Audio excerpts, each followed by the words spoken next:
पुणे महानगरपालिकेत निधीवरून राष्ट्रवादी आणि भाजपमध्ये मोठा वाद झालाय। मात्र भाजपनं आपल्याला दिलेल्या बहुमताचा आदर राखावा अशी प्रतिक्रिया राष्ट्रवादी काँग्रेसचे शहराध्यक्ष सुनील टिंगरे यांनी दिली आहे। या पुढील काळात उपमुख्यमंत्री सुनेत्रा पवार आणि मुख्यमंत्री देवेंद्र फडणवीस जे सांगतील ते अंतिम मानलं जाईल असं देखील टिंगरे म्हणाले। त्यांच्याशी बातचीत केली लोकशाही मराठीचे प्रतिनिधी बालाजी पोद्दार यांनी। पाहूयात। राज्यात सत्तेत एकत्र असलेल्या भाजप राष्ट्रवादीमध्ये सध्या पुणे महापालिकेमध्ये मोठा वाद पाहायला मिळतोय।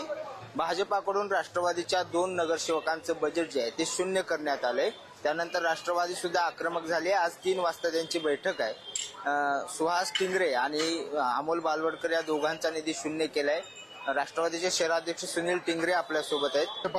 काल सुद्धा आमची त्यांच्याशी चर्चा झाली होती। जे काय घडलं किंवा त्यांचा असं म्हणणं होतं की अमोलजींकडनं त्यांच्या नेतृत्वाबद्दलची काही वाक्य गेली आणि त्यामुळे ते लोक बजेट झिरो केलं। खरं तर हे कुठेही संविधानाला धरून नाही। आपल्या सर्वांना माहिती की हे विचाराचे लढे विचाराने लढपण। डॉक्टर बाबासाहेब आंबेडकरांनी आपल्याला संविधान दिलं आणि तो अधिकार दिला। कुणाला एखाद्या गोष्टीबद्दल आवाज उठवायचा असेल किंवा व्यक्ती स्वातंत्र्य बोलणं किंवा मागणी करणं हा काय त्याच्यात गैर नाही। परंतु त्याच्या अगेन्स्ट आपण त्या भागातील जनतेला वेठीस धरणं अतिशय चुकीचं आहे आणि त्याच्याबद्दल त्यांनी पुन्हा एकदा विचार करावा। कारण आज ह्या पुणे शहराचं लोकांनी तुमच्यावरती भरोसा ठेवून तुम्हाला राक्षसी बहुमत दिलेलं आहे आणि त्याचा वापर अशा चुकीच्या पद्धतीने करू नये अशी माझी त्यांना सल्ला राहील।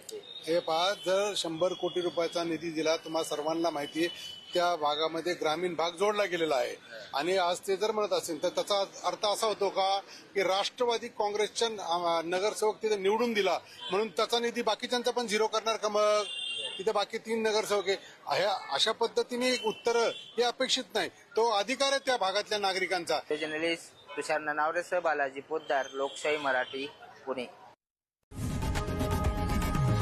लोकशाही मराठी ऐका, पहा, जागरूक रहा।